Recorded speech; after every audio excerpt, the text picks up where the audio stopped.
자, 판단을 해서 이것을 헌법재판소로 넘길 것인가 정도는 법원이 판단할 수 있겠지만 그것도 신청이 있어야 하지 않습니까? 예, 저희들도 법률위원이라고 생각되면 위원 법률심판 제청을 해서 헌재 최종 판단을 받도록 그렇게 하고 있습니다. 그렇죠. 그렇게 한 이유는 법원이 위원에 대해서 최종 판단하지 말라는 것이 맞습니까? 그렇습니다. 네. 자, 일단 준비된 자료 볼까요? 위인설법 이게 무슨 얘기입니까, 법원행정처장님?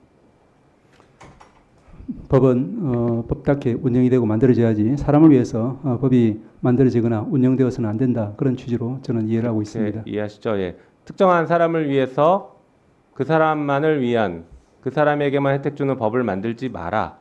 모든 국민에게 평등하게 적용되는 법을 만들어라. 이런 얘기 아니겠습니까? 그렇습니다. 네. 자, 다음 보여주시죠. 자, 법원이 이번에 판단했을 때 현행 법조문에 충실하지 않았습니다. 그렇죠. 구속기간에 산정할 때는 날을 기준으로 하도록 되어 있는데 그것을 시간을 기준으로 계산을 했습니다. 그게 피고인에게 유리하다라고 판단해서 그렇게 판단한 것까지는 오케이, 좋습니다. 예. 충분히 뭐 인권을 보장하기 위해서 제한해서 해석해야 된다, 다 좋습니다.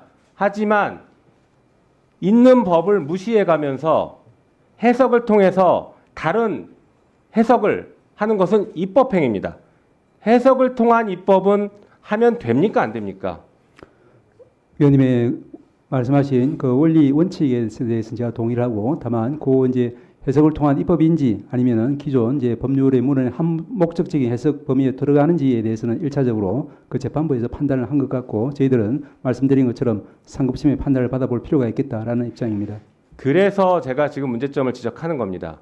법원이 그동안 이런 문제가 있을 때마다 해석의 범위라고 하면서 입법을 해왔습니다. 법을 창조하시면 안 돼요. 그게 문제라면 판결에 적시하세요. 이게 법이 이래서 어쩔 수 없다. 피고인의 이익을 위해서는 시간 단위로 계산하는 게 맞지만 현행법상은 날짜로 하라고 돼 있으니까 나는 부득이하게 날짜로 계산한다. 앞으로 이건 입법적으로 개선되어야 된다. 판결문에 이렇게 썼어야죠. 구속 취소를 기각하면서 기각 판결에 그렇게 썼어야죠. 그게 해석을 통한 입법이 아니고 법문에 충실한 겁니다. 그렇지 않으니까 지금 위인설법이라는 얘기가 나오는 것입니다. 자, 법무부 차관님. 네. 그런데 그 다음 보여주시죠. 다음 페이지요. 다음 페이지. 예, 그 다음 페이지. 봐봐요. 대검은 윤석열 피고인에 대해서만 즉시항고하지 않아서 날짜로 이렇게 해놓고 아니 시간 단위로 적용하고 이제 그 뒤로 갑자기 일선청에는 날로 산정해라 라고 지시를 하고 있습니다. 그러면 네. 피고인 윤석열에 대해서 위인설법한 것, 해석으로 법을 창조한 것 지금 검찰도 같이 한 겁니다. 아닙니다. 그 부분은 법원의 결정에 따라서 불가피하게 석방할 수밖에 없었던 그 부분이고 법원의 결정에 동의하지 않습니다. 동의하지 않죠? 네네. 그럼 즉시항고 하면 되는데 왜 즉시항고를 안 즉시항고 합니까? 자체가 위헌적이기 때문에. 자, 그 그렇습니다. 얘기를 제가 지금 하는 것입니다. 그 위원회 판단 누가 합니까? 헌법재판소에서 합니다. 그렇죠. 근데 왜 마음대로 지금 위헌 논란이 있었지만 과거 법무부의 입장을 뒤집어가면서 위헌이라고 판단하면서 즉시항고를 안 하는 것이 어떻게 검찰한테 그 해석과 결정 권한, 최종 권한이 있냐는 거예요. 네, 다만 그것은 일반 국민이었으면 당신 그거 위헌 법률 심판 제청해라 했어야죠. 자, 과거 사례 위헌 결정이 났던 사례들 보면은 다 위헌 법률 심판 제청했던 겁니다. 네, 했습니다. 맞죠? 네. 피고인이 직접 한 거죠.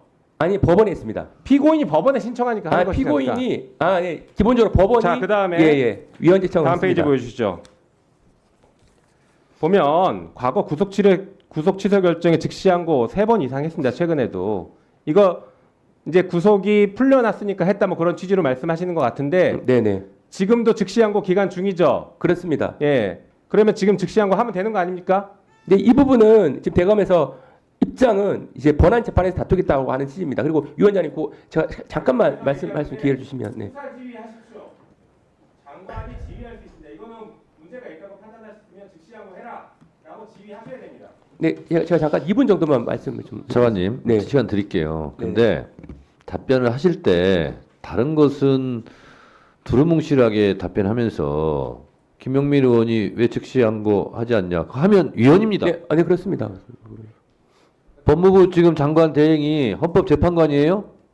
그럼 거기서 막 판결하는 거예요? 그래서 제가 그 부분을 좀 설명드리려고 합니다. 왜 제 이런 말씀하게 되는지. 아니, 네네. 그거는 구속 취소는 아직 위헌이다 아니다 헌재에서 판결한 적이 없어요. 네, 그렇습니다. 그러면 그걸 가지고 누가 위헌재청을 하면 헌재에서 이건 위헌이다 아니다 판결은 헌법재판관이 하는 건데 지금 법무부 장관이 거기 앉아가지고 위헌입니다 이렇게 판결해버려요? 네, 그 부분을 좀 설명 좀 드리겠습니다. 설명할 필요 없이 그런 답변 태도 하지 마시라고요. 아닙니다. 이 부분은 제 설명 꼭 필요한 부분입니다. 왜냐하면 헌법재판소에서 위헌 결정을 하게 되면 원칙적으로는 장래 효지만 당해 사건에 대해서는 소급표가 있습니다. 그렇다면 이 사건에 대해서는 100% 해당 재판부는 위헌 결정을 할 것이고 위헌 결정이 나게 되면 이 사건 자체가 소급해서 위헌 자, 법률에서 구금을 계속한 것으로 됩니다. 그래서 위헌이 법원의 됩니다. 지 부장 판사도 아리까리 애매모호하니까 상급심에 가서 한번 판결을 받아봐라. 그 얘기는 검찰에서 즉시 항고해라. 그리고 법원 상급심에서 한번 판단을 받아보자. 라는 취지예요. 그러면 그 지기현 부장 판사도 위헌 상한 걸 모르고 상급심하게 판단해 봐라. 라고 얘기한 거예요?